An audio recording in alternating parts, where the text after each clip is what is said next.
Yo supongo que algunos de ustedes, probablemente muchos de ustedes, ha tenido la experiencia de tratar de evangelizar a una persona muy religiosa,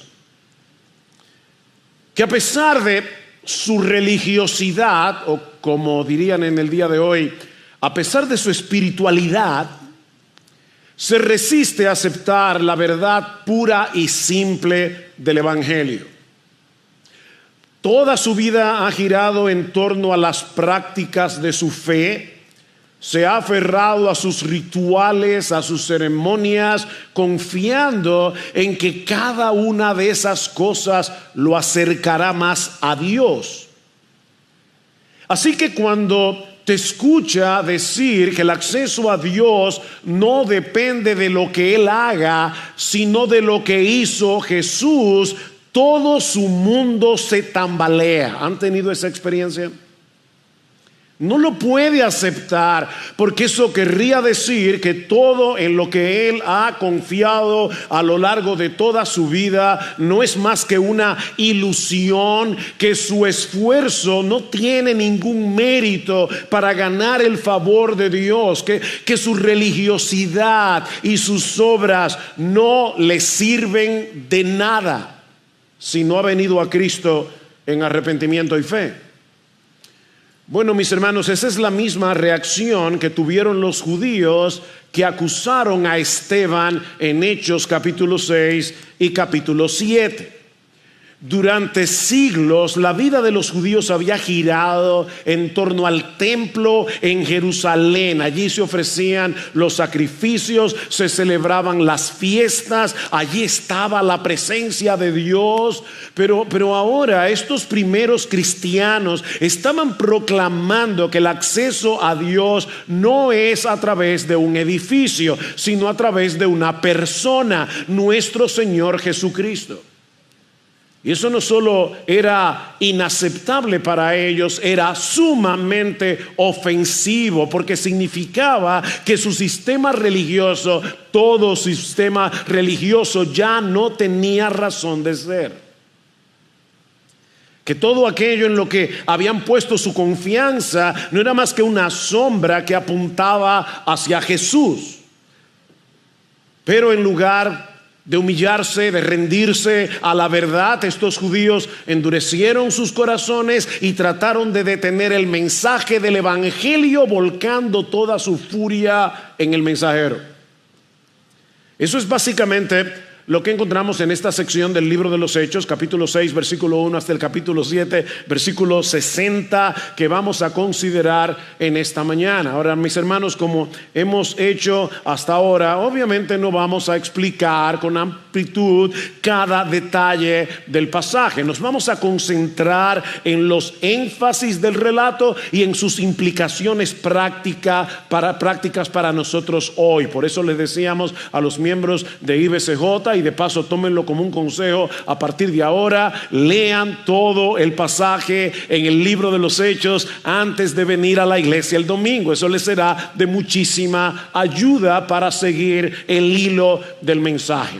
Lo primero que vemos en esta porción del libro de los Hechos es una iglesia en crecimiento enfrentando una dificultad interna, una iglesia en crecimiento confrontando una dificultad interna. Capítulo 6, versículo 1 dice: por aquellos días, al multiplicarse el número de los discípulos, surgió una queja de parte de los judíos helenistas.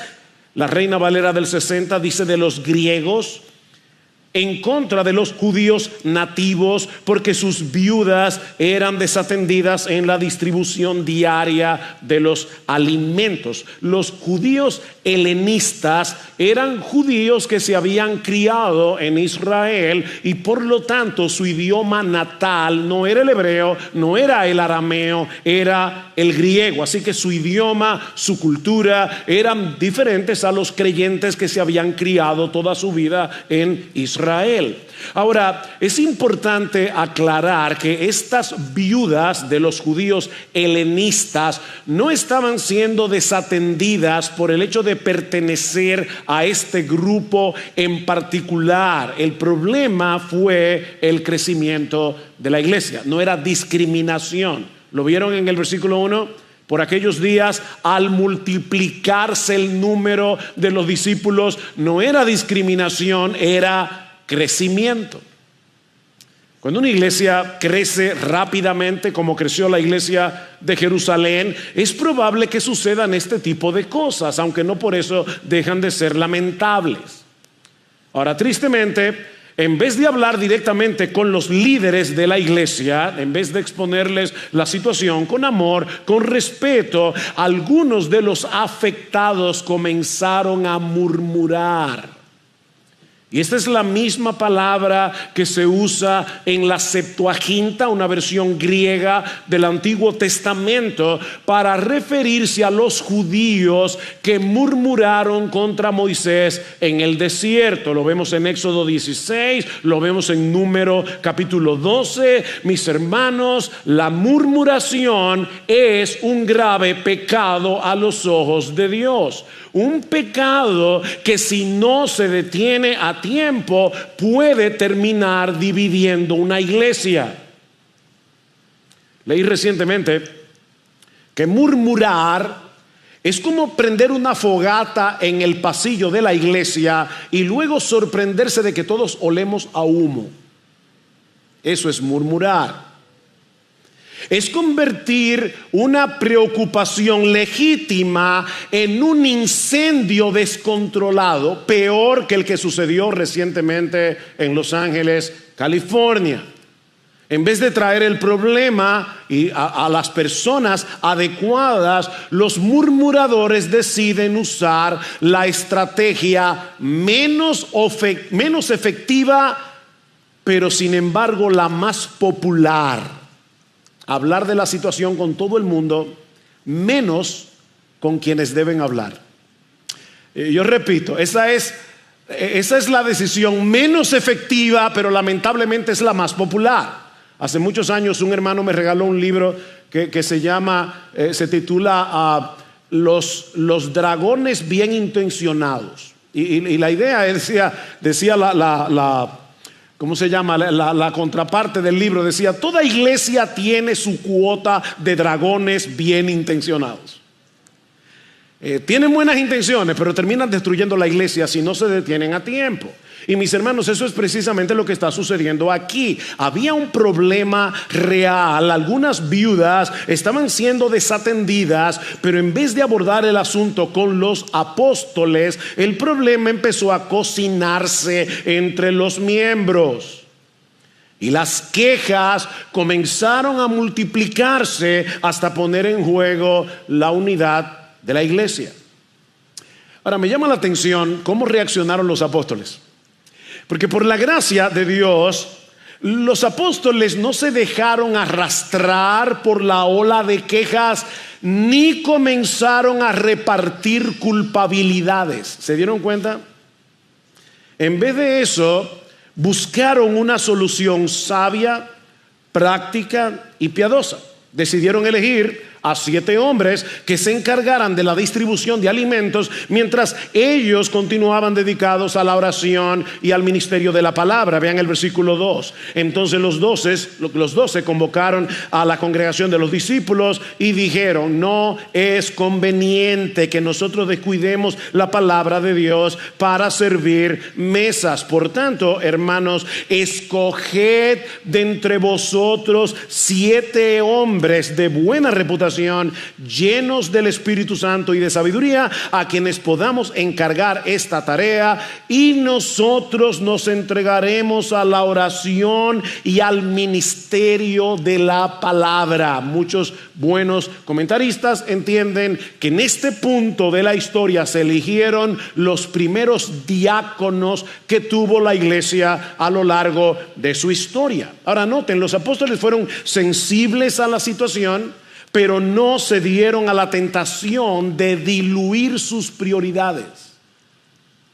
Ellos sabían que si descuidaban la predicación y la oración, la iglesia podía seguir funcionando externamente, pero espiritualmente se convertiría en un cascarón vacío. Una iglesia puede tener muchos ministerios, puede tener un montón de actividades, una estructura bien organizada, pero escúchenme bien, miembros de Iglesia Bíblica del Señor Jesucristo. Si la predicación fiel de la palabra y la oración no son el eje central de la vida y ministerio de una iglesia, tarde o temprano se secará y morirá. Parecerá que está viva porque tiene un montón de actividades, pero es como la iglesia de Sardis. Tú tienes nombre de que vives, pero estás muerta. Mis hermanos, sin una predicación fiel no hay alimento espiritual, y sin oración no hay poder del Espíritu. Es tan sencillo como eso. Sin una predicación fiel no hay alimento, y sin oración no hay poder. Necesitamos predicar y orar. ¿Y qué pasó aquí? Bueno, la propuesta agradó a la multitud, y uno de los hombres que fueron escogidos fue Esteban. Vean el versículo 5. Lo propuesto tuvo la aprobación de toda la congregación, y escogieron a Esteban, un hombre lleno del Espíritu y de fe, y a Felipe, a Prócoro, a Nicanor, a Timón, a Parmenas, a Nicolás, prosélito de Antioquía. Todos los nombres que se mencionan allí son griegos, por lo que debemos suponer que sabiamente la iglesia escogió a 7 judíos helenistas para que cuidaran a las viudas helenistas. Fue una decisión sabia. ¿Y cuál fue el resultado de esa decisión? Versículo 7. Y la palabra de Dios crecía, y el número de los discípulos se multiplicaba en gran manera en Jerusalén, y muchos de los sacerdotes obedecían a la fe. ¿Se dan cuenta? Eso es lo que suele suceder en una iglesia donde se mantiene el equilibrio entre la predicación, la oración y la misericordia. No es que ahora vamos a decir, esta va a ser una iglesia fiel en la predicación, en la oración más o menos y la misericordia menos. No, mis hermanos, es la predicación, la oración y la misericordia. No podemos como iglesia descuidar ninguna de estas cosas. ¿Cómo podemos imaginar? Este rápido crecimiento provocó de nuevo la envidia y la hostilidad de los judíos, lo que nos lleva a la segunda escena del relato. Un mensaje irresistible, un carácter intachable y una acusación insostenible. Versículo 8. Y Esteban, lleno de gracia y de poder. ¿Se han dado cuenta todas las veces que Lucas insiste en que Esteban era lleno de gracia, lleno de fe, lleno del Espíritu? Era un hombre sumamente piadoso. Y Esteban, lleno de gracia y de poder, hacía grandes prodigios y señales entre el pueblo. Pero se levantaron algunos de la sinagoga llamada de los libertos, incluyendo tanto cireneos como alejandrinos y algunos de Cilicia y de Asia, y discutían con Esteban. En la época del Nuevo Testamento, las sinagogas no solamente eran lugares de adoración, sino también que eran centros de instrucción en el contexto de la sociedad judía. Y esta sinagoga en particular se llama de los libertos, porque probablemente estaba compuesta de antiguos esclavos que habían sido libertados por sus amos. Y es muy probable que Esteban haya sido un miembro de esta sinagoga antes de venir a Cristo en arrepentimiento y fe. Así que estos judíos comienzan a debatir con Esteban, pero pronto se dan cuenta de que no podían refutarlo. Versículo 10. Pero no podían resistir a la sabiduría y al espíritu con que hablaba. ¿Ustedes recuerdan lo que dice Jesús en Lucas capítulo 21? Versículo 16, Cristo le dice a sus discípulos: yo les daré palabra de sabiduría, la cual no podrán resistir ni contradecir todos los que se le opongan. Bueno, eso es lo que se está cumpliendo aquí. Mi hermano, óyeme, no temas hablar con los incrédulos por más inteligentes que sean. Confía en el Espíritu Santo y claro, llénate de la palabra.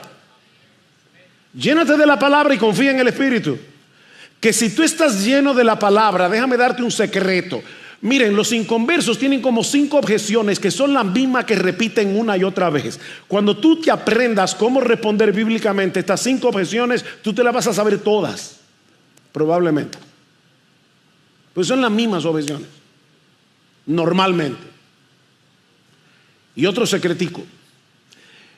Si tú confías en el Espíritu Santo y tú conoces la palabra de Dios, tú tienes las respuestas a los problemas filosóficos que han atormentado al hombre por toda la historia de la humanidad. ¿De dónde venimos? ¿Qué estamos haciendo aquí? ¿Cuál es nuestro propósito? ¿Cuál es nuestro significado? ¿Qué significa ser hombre? ¿Qué significa ser mujer? Nosotros tenemos todas esas respuestas en la palabra de Dios. Y Cristo prometió les daré palabra de sabiduría, la cual no podrán resistir ni contradecir todos los que se le opongan. Ahora, lo que más me sorprende de este pasaje es que Esteban no se defendía con arrogancia ni con agresividad. ¿Se dieron cuenta? Versículo 8, Esteban estaba lleno de gracia. Versículo 10, no podían resistir a la sabiduría y al espíritu con el que Esteban hablaba. La gracia de Dios y las escrituras habían hecho de Esteban un hombre sabio y un apologista eficaz. Y a pesar de todo eso, un hombre amable. Qué raro es eso, ¿verdad? Encontrar a un hombre sabio que conoce la Biblia, que sabe cómo argumentar y al mismo tiempo es agradable, es amable. Miren, mis hermanos, lamentablemente este es un equilibrio que no abunda en las iglesias y que necesitamos cultivar en dependencia del Espíritu Santo. Un cristiano desagradable, un cristiano agresivo puede conocer mucha Biblia, puede conocer muchos argumentos apologéticos, pero no podrá ser eficaz debatiendo con los incrédulos. ¿Saben por qué? Porque no representa bien la gracia que predica. Nosotros predicamos el evangelio de la gracia. Y el evangelio de la gracia debe predicarse con gracia. Mientras más agredían a Esteban, más gracia manifestaba. Ustedes han visto ese tipo de gente que tú lo estás atacando y atacando y atacando y siempre tiene moneda para devolver y al mismo tiempo no se sale de su casilla. Miren, cuando uno está en la posición del contrario, discutiendo con una persona así, es desesperante. Porque tú lo quieres sacar de casillas, pero no puedes. Ni puedes rebatir sus argumentos, ni puedes sacarlo de sus casillas. Eso es desesperante. Bueno, eso fue lo que pasó con estos judíos. En vez de reconocer la validez de los argumentos de Esteban, en vez de reconocer la gracia de su carácter, estos judíos se desesperaban cada vez más. Así que deciden hacer lo que hemos visto en el libro de los Hechos una y otra vez. Si tú no puedes ganar con la verdad, miente. Y eso fue lo que hicieron aquí.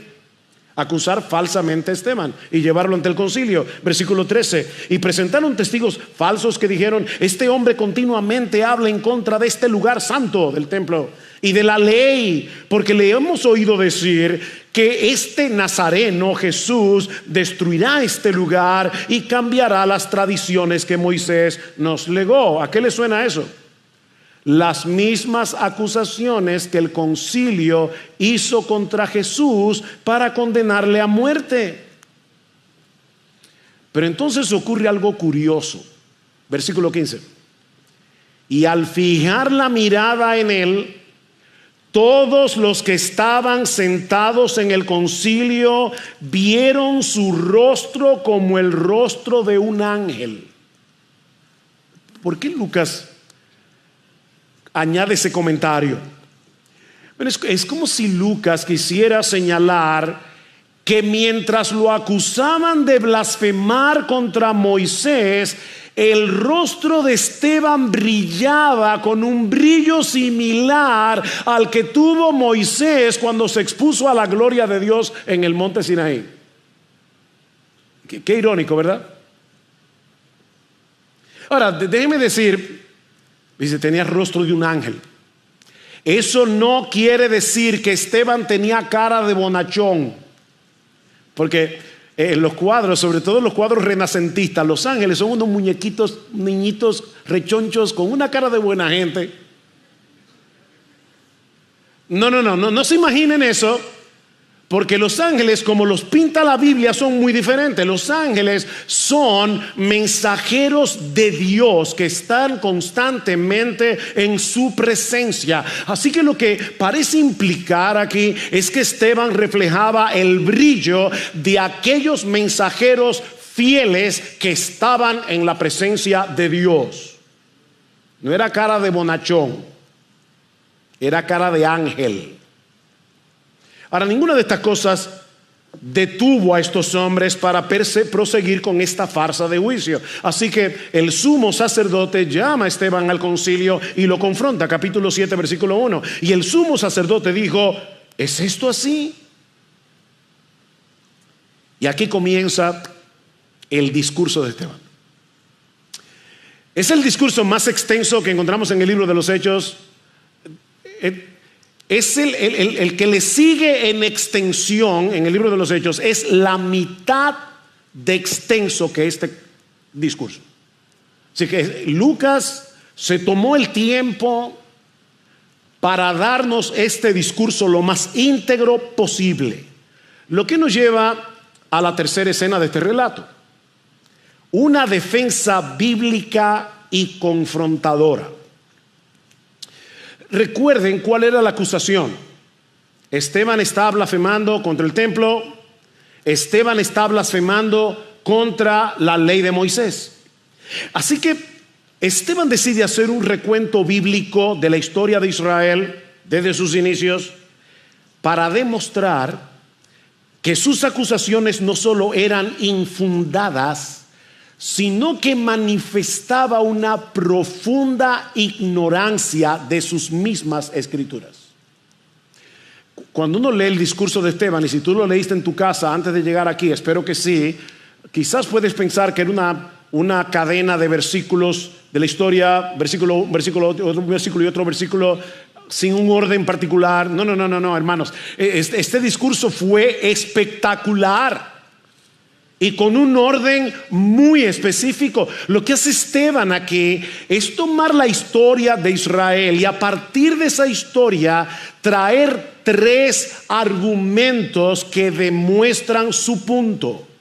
En primer lugar, Esteban demuestra por las escrituras que la manifestación de la gloria de Dios nunca ha estado confinada exclusivamente a la nación de Israel o a la ciudad de Jerusalén y mucho menos al templo. Recuerden, tú estás blasfemando contra el templo. Pero déjenme decirles, le dice Esteban, lean su propia historia, porque a través de toda la historia de nuestra nación es más que evidente que la gloria de Dios nunca ha estado solo confinada ni a Israel, ni a Jerusalén, ni al templo. Versículo 2.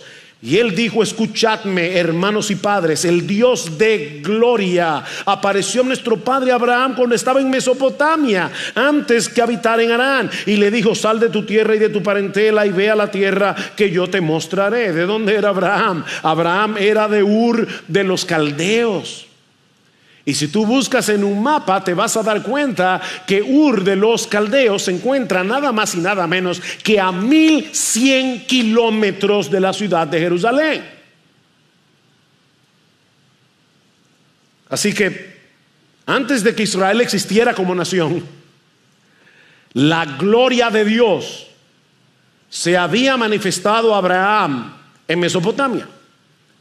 Y luego, ¿dónde se manifestó? Se manifestó en la vida de José cuando estaba en Egipto. Noten el versículo 9. Recuerden, yo no voy a ir versículo a versículo de este discurso. Versículo 9. Y los patriarcas tuvieron envidia de José y lo vendieron para Egipto. Pero Dios, el mismo Dios de gloria que se había manifestado a Abraham en Mesopotamia, ahora se estaba manifestando en la vida de José. Y si de nuevo buscan un mapa, se van a dar cuenta que Egipto se encuentra muy lejos de la ciudad de Jerusalén. Esteban continúa relatando cómo el Señor se le apareció a Moisés en una zarza ardiente, y tampoco fue en Israel, fue en el monte Sinaí. Versículo 33.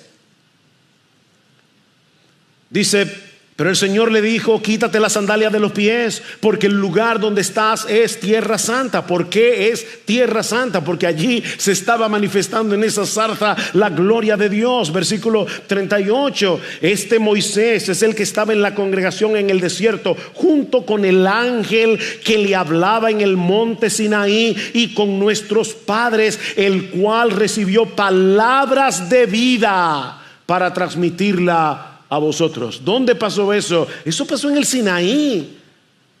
Así que la gloria de Dios estuvo en Mesopotamia, la gloria de Dios estuvo en Egipto, la gloria de Dios estuvo en el desierto. La gloriosa presencia de Dios no estaba limitada a un territorio geográfico. La presencia de Dios no estaba limitada a un edificio. En segundo lugar, segundo punto del mensaje de Esteban, Esteban les demuestra que a lo largo de su historia los judíos habían rechazado consistentemente a todos los mensajeros que Dios le había enviado. Es un rechazo consistente.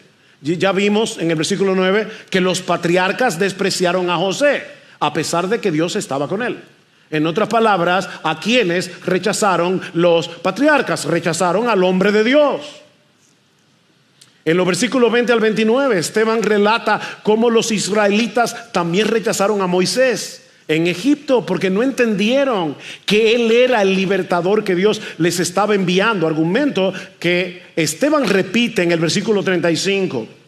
Dice: este Moisés a quien ellos rechazaron, diciendo: ¿quién te ha puesto por gobernante y juez? Es el mismo que Dios envió para ser gobernante y libertador, con la ayuda del ángel que se le apareció en la zarza. Ahí está Moisés con la ayuda del ángel de Jehová, que no es otra cosa que una teofanía del mismo Hijo de Dios en el Antiguo Testamento.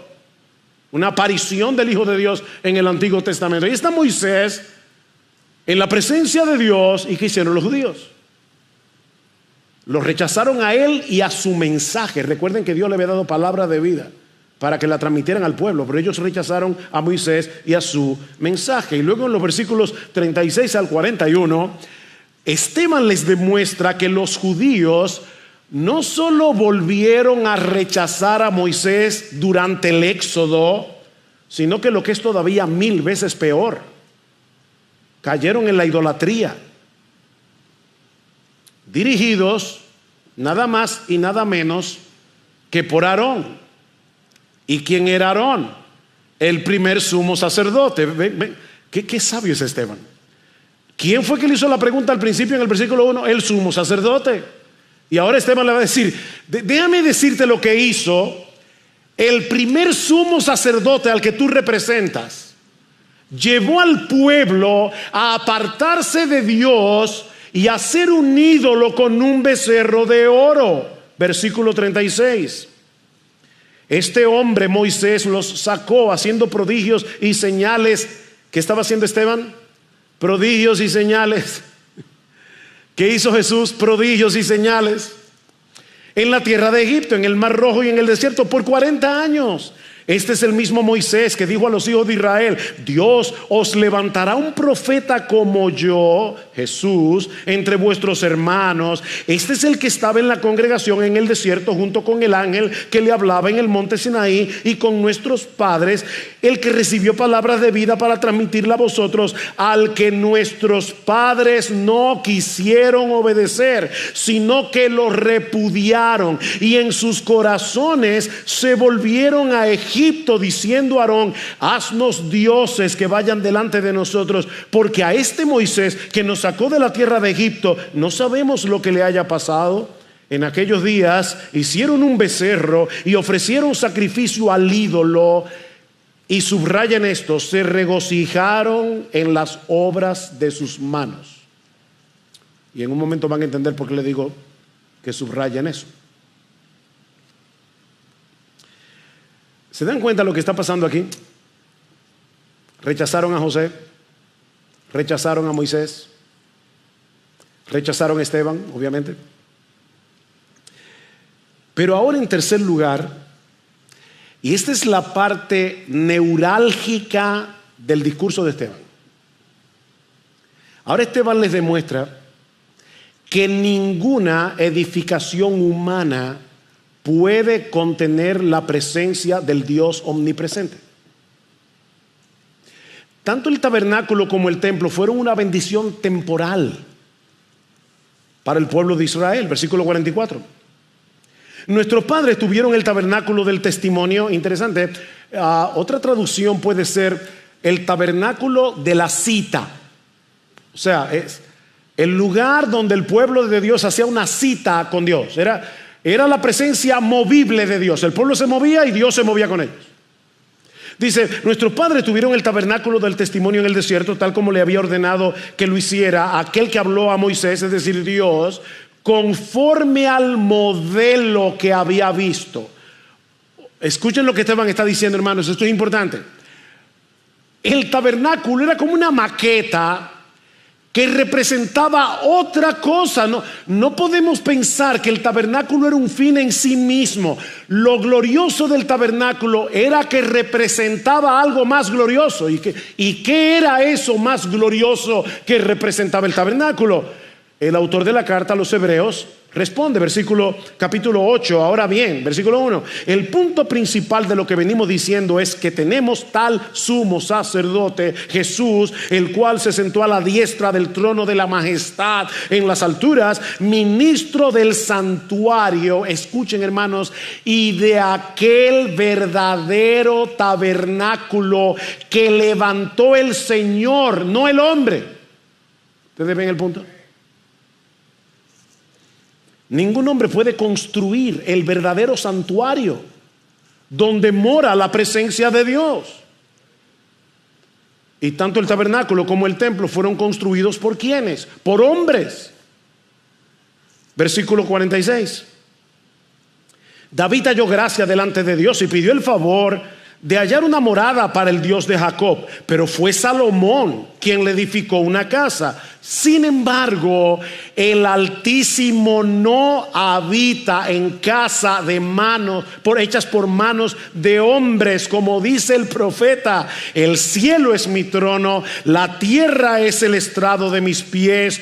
¿Qué casa me edificaréis? Dice el Señor. ¿O cuál es el lugar de mi reposo? ¿No fue mi mano la que hizo todas estas cosas?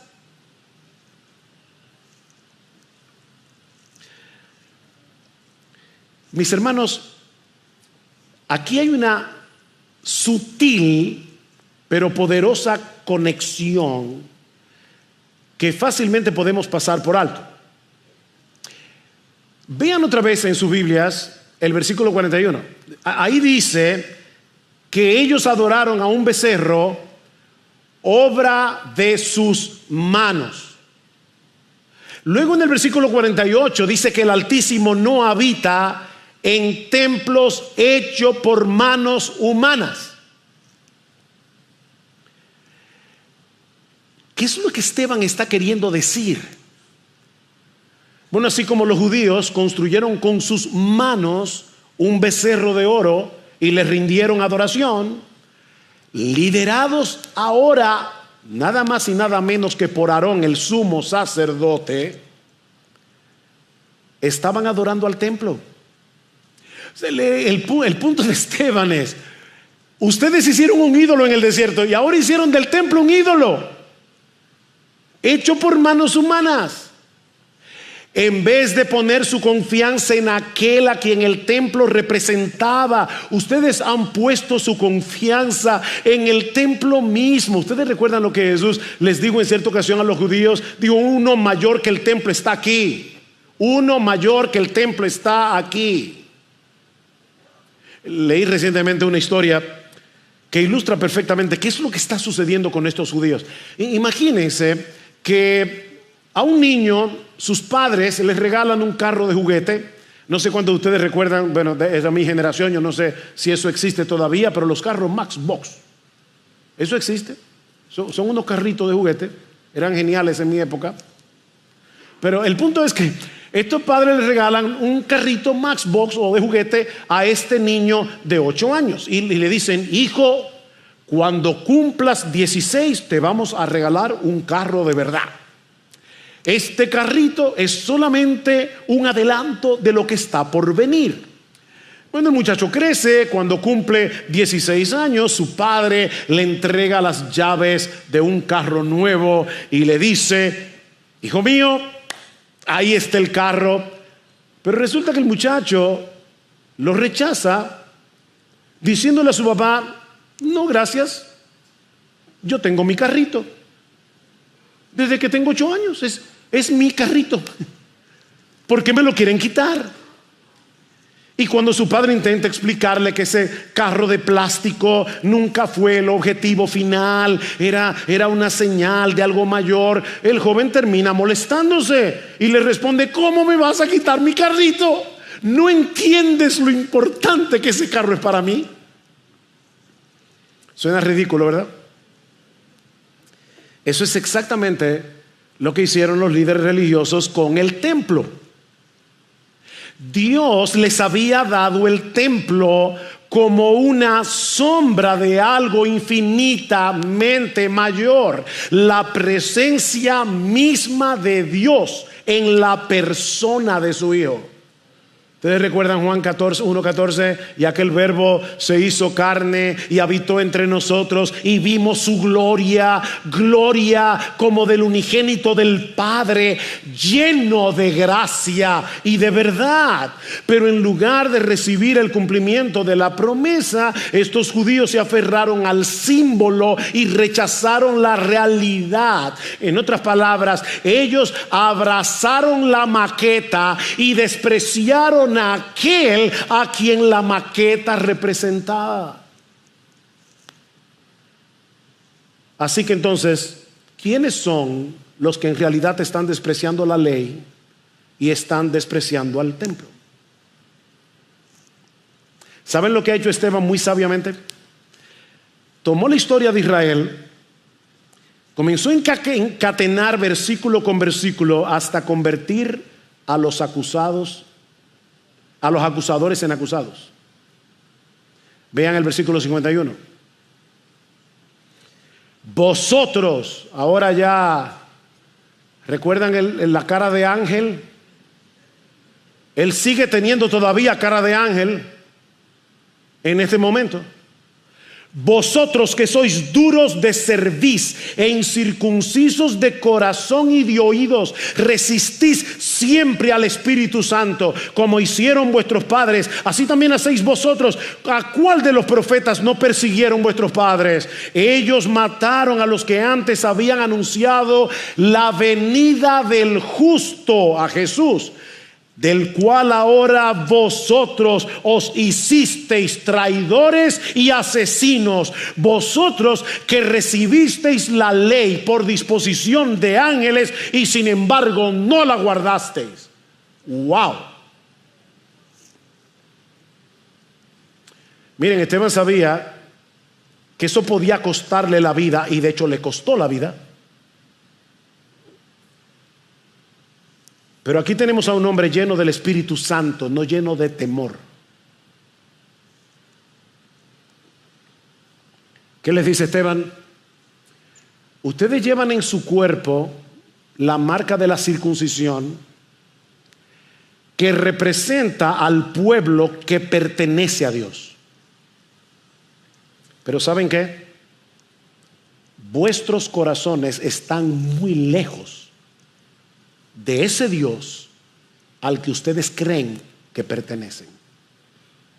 Ustedes son circuncisos en su carne, pero son incircuncisos de corazón y son incircuncisos de oídos.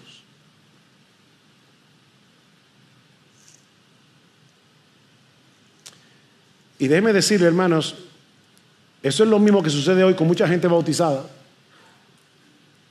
Eso mismo. ¿Qué simboliza el bautismo? Nuestra lealtad al Dios Trino, nuestra unión con Cristo en su muerte y su resurrección, de manera que ahora andamos en novedad de vida. Pero sin una fe genuina, el bautismo es un rito vacío. Es un rito vacío. Sin una rendición de toda nuestra vida a Jesús, ninguna de esas cosas tiene significado. Obviamente, a estas alturas, el discurso de Esteban ya es insoportable para los judíos. A pesar de que no era otra cosa que un relato, un recuento bíblico de su propia historia. O sea, él está diciendo, óigame, yo le estoy demostrando es con la Biblia. Y de paso, no era que Esteban estaba hablando con los judíos de que, déjenme buscarle el versículo. No. Él se sabía todo eso de memoria. De memoria. ¿Saben por qué Esteban era un hombre lleno de sabiduría? Porque estaba lleno de la palabra. Lleno de la palabra de Dios. La palabra de Dios hace sabio al sencillo. Esto nos lleva a la cuarta y última escena de este pasaje. Una condena que confirma la victoria y la entronización de Jesús. Una condena que confirma la victoria y la entronización de Jesús. Versículo 54. Al oír esto, se sintieron profundamente ofendidos y crujían los dientes contra él. Wow, aquí tenemos a gente airada, de verdad. Pero Esteban, lleno del Espíritu Santo, fijó los ojos en el cielo. No estaba viendo a sus acusadores. Fijó sus ojos en el cielo. Vio la gloria de Dios y a Jesús de pie a la diestra de Dios. Y dijo, he aquí, veo los cielos abiertos y al Hijo del Hombre de pie a la diestra de Dios.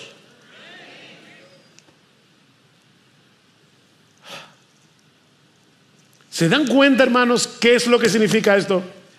La gloria de Dios que se manifestó en Mesopotamia, la gloria de Dios que se manifestó en Egipto, la gloria de Dios que se manifestó en el Sinaí, esa gloria está ahora sentada a la diestra del Padre, porque esa gloria está en Jesús y en nadie más. Ahí era donde Esteban quería llevar el discurso. Esta gloria de Dios resplandece en aquel en quien habita corporalmente toda la plenitud de la deidad, dice Pablo en Colosenses 2:9. ¿Qué discurso? Jesús es el verdadero templo donde brilla en todo su esplendor la magnífica gloria del magnífico Dios que se revela en su palabra. Esteban tuvo el privilegio de ser el primer cristiano en ver a Jesús en su estado glorificado. Antes de que Pablo lo viera en Damasco, camino a Damasco, antes de que Juan lo viera en Apocalipsis, Esteban fue el primer cristiano que tuvo ese privilegio. Y no sé si notaron un detalle importante aquí. Una de las cosas que insiste el autor de la carta a los Hebreos es que Jesús está sentado, pero aquí está de pie. ¿Se dieron cuenta? 2 veces dice de pie, de pie.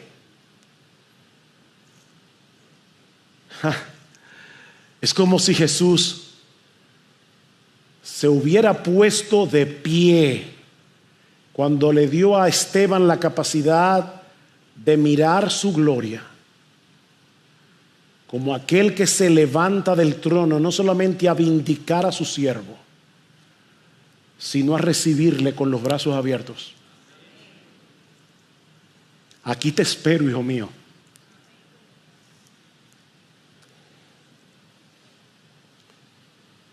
Si los judíos estaban indignados, ahora se transforman en fieras humanas. Versículo 57. Entonces ellos gritaron a gran voz y tapándose los oídos. Qué hipócritas, ellos se tapaban los oídos porque decían, yo no quiero oír la blasfemia para no ofender a Dios. Y tapándose los oídos, arremetieron a una contra él y echándolo fuera de la ciudad, comenzaron a apedrearle. Y los testigos pusieron sus mantos a los pies de un joven llamado Saulo. Y mientras apedreaban a Esteban, él invocaba al Señor y decía, Señor Jesús, recibe mi espíritu. Y cayendo de rodillas, clamó en alta voz: Señor, no les tomes en cuenta este pecado. Y haciendo esto, durmió.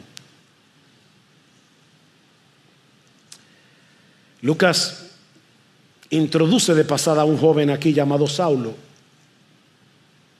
quien más adelante jugará un papel protagónico en la expansión del evangelio.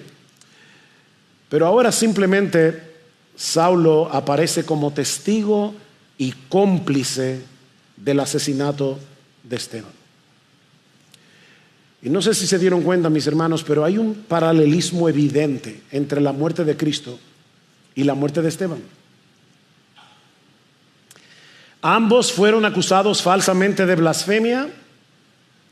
Ambos apelaron a la profecía del Hijo del Hombre a la diestra del Padre. Ambos fueron ejecutados fuera de la ciudad. Y la idea es: son malditos de Dios y no pueden morir en Jerusalén. Ambos encomendaron su espíritu al cuidado de Dios.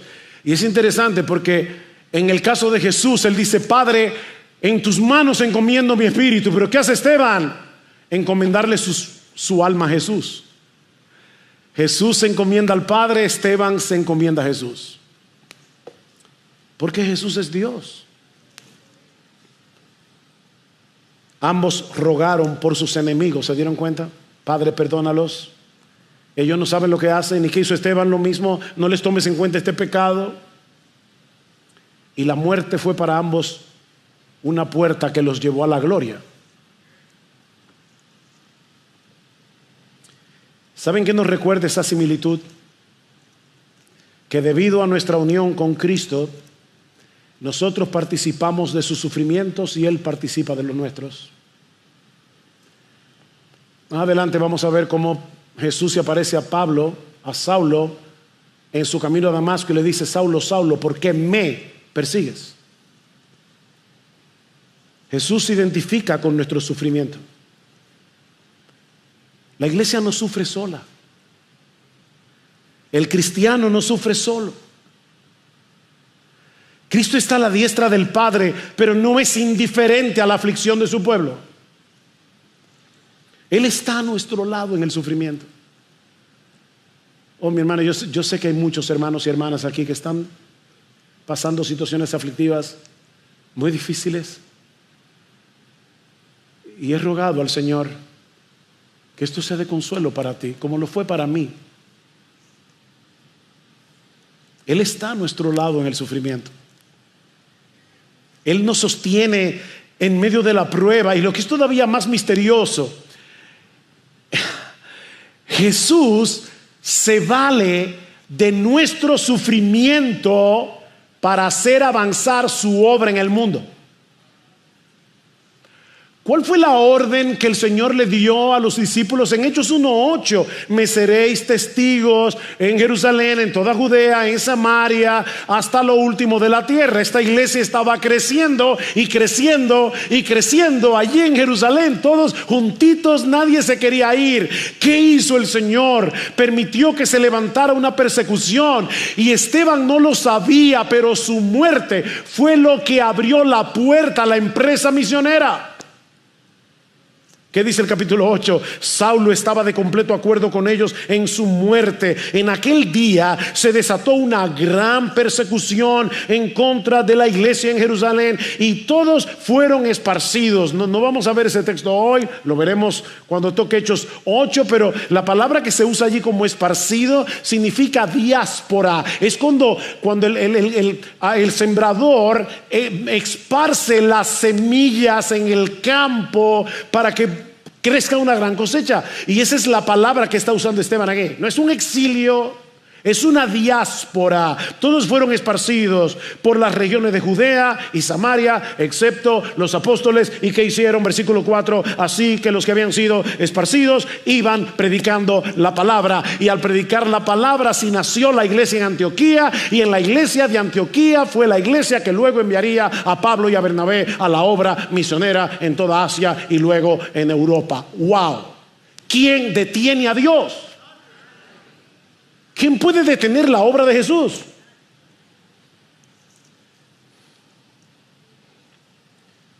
Así que los líderes religiosos de Israel, con Saulo a la cabeza, creyeron que podían detener la propagación del evangelio eliminando al mensajero, pero su odio y su violencia no hicieron más que activar la obra misionera de la iglesia primitiva.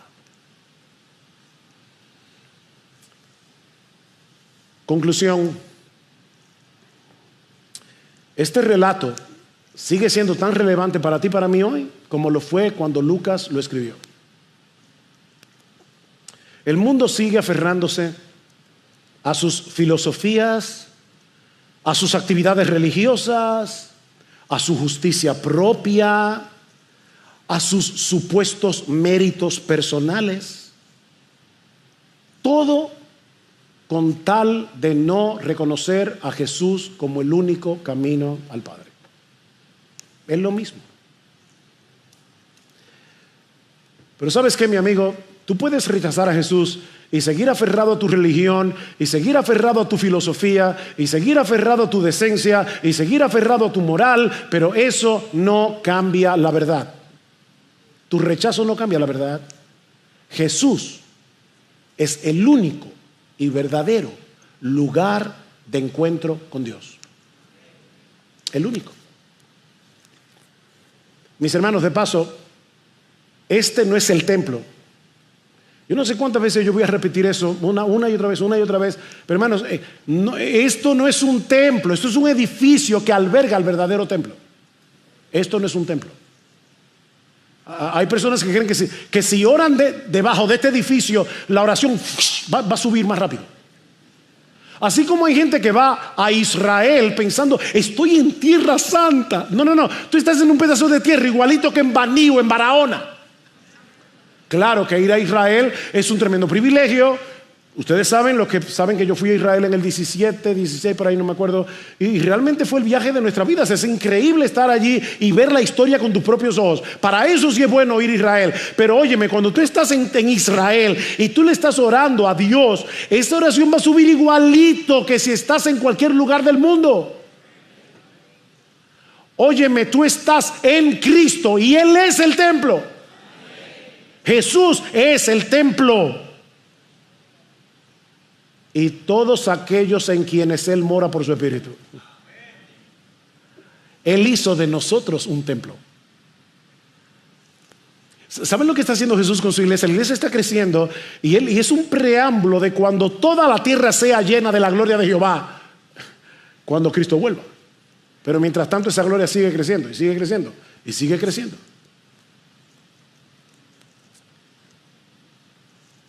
Y mis hermanos, tú y yo necesitamos tener esa perspectiva y esa visión del Cristo glorificado.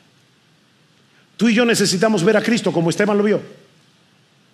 Esteban murió como murió porque sus ojos estaban fijos en la gloria de Jesús. Él no estaba mirando a la multitud enfurecida. Él no estaba enfocado en el dolor de las piedras que golpeaban su cuerpo. Su mirada estaba cautivada por algo infinitamente más grande, la majestad de Jesús a la diestra del Padre. Esa es la clave de la perseverancia cristiana. No resistimos al pecado simplemente por fuerza de voluntad, ni soportamos la oposición y las aflicciones de este mundo con una actitud estoica o indiferente. No, permanecemos firmes porque tenemos los ojos abiertos a la gloria de Cristo revelada en su palabra, contemplando como en un espejo la gloria del Señor. Somos transformados de gloria en gloria en la misma imagen como por el Espíritu del Señor, dice Pablo. No hay crecimiento en la fe y en la santidad práctica sin una contemplación profunda y constante de la hermosura de Jesús. Y no hay mayor consuelo en tiempos de aflicción que saber que Él está sentado en su trono y que Él no es indiferente a nuestro sufrimiento. Él no es un espectador distante. Él es el sumo sacerdote, el verdadero sumo sacerdote, que se compadece y que intercede por nosotros. Jesús es el Rey que nos sostiene, es el pastor que nos conduce a la gloria. Así que si tú eres creyente, levanta tus ojos al cielo. No pongas tu esperanza en lo que este mundo te puede ofrecer. Mi hermano, no vivas para lo pasajero y temporal. Fija tu mirada en el Rey de Gloria y deja que esa visión moldee cada aspecto de tu vida. Pero si aún no has venido a Cristo, déjame decirte lo que esto significa para ti. Esteban vio el cielo abierto y a Jesús de pie para recibirlo con los brazos abiertos en su presencia. Pero mi amigo, ¿sabes qué? Si tú rechazas a Jesús, el día de tu muerte te encontrarás también con Él de pie, pero no para recibirte como un amigo, sino para juzgarte como tu juez. Mi amigo, no hay acceso al Padre si no es a través de Jesús. Yo soy el camino, dice Jesús. Yo soy el camino, la verdad, la vida. Nadie viene al Padre sino por mí. No hay perdón fuera de su sangre. No hay vida fuera de su gracia. No salgas de aquí resistiendo la verdad, como aquellos líderes religiosos que terminaron apedreando a Esteban. Mi amigo, no hagas de tu propio orgullo tu templo idolátrico. Ese es el problema de mucha gente. Han hecho de su orgullo un templo idolátrico que le impide ver la gloria de Jesús. Mi amigo, deja de adorarte a ti mismo y ríndete a Él. Confía en su obra de redención. Y esa gloria que Esteban contempló aquel día, esa gloria comenzará a transformarte hoy, aquí y ahora, y vas a contemplar esa gloria cuando estemos en su presencia por los siglos de los siglos. Mi amigo, ven al Rey de Gloria, que todavía tiene los brazos abiertos para recibirte por la fe.